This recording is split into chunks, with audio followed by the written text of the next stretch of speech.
বিএনপির চেয়ারপারসনের উপদেষ্টা ফজলুর রহমান সাহেব উনি নাকি মুক্তিযোদ্ধা, উনি প্রশ্নের জবাব দিতে না পেরে রাজাকার বলে চিল্লে উঠলেন। কি একটা তুমুল কাণ্ড করলেন! কোনো ভদ্র সভ্য সমাজে তার ব্যবহার চলে না। যারা কথায় কথায় রাজাকার বলবে, আইন করে এদের বিরুদ্ধে। আমি বলবো যারাই নিরপরাধ মানুষকে রাজাকার বলে গালি দেবে, এদেরকে যেন 2 বছর জেলে বন্দি করে রাখা হয়। এই আইন যেন বাংলাদেশে কায়েম করা হয়। ছাত্র সমাজ নিজেদেরকে রাজাকার ডিগ্রি গায়ে লাগিয়ে দেশ স্বাধীন করেছে। সুতরাং ওই রাজাকারের ট্যাগ লাগানো বাংলাদেশ আর খায় না, ওগুলো আর চলে না। ওই রাজনীতি বাদ দেন, 16 বছর চলে গেছে। রাজাকার রাজাকার খেলা আর এই বাংলাদেশে চলবে না।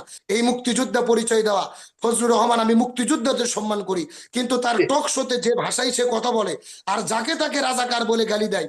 পলাশ ভাই যেটা বলেছেন, ছাত্র শিবিরকে কেন্দ্র করে যে ছাত্র শিবির জামাত ইসলামের লেজুর ভিত্তিক সংগঠন, এটা প্রমাণ করতে গিয়ে উনি বললেন সিলেটের ঘটনায় জামাত ইসলাম এবং ইসলামের ছাত্র শিবির মুখোমুখি অবস্থানে ছিলেন।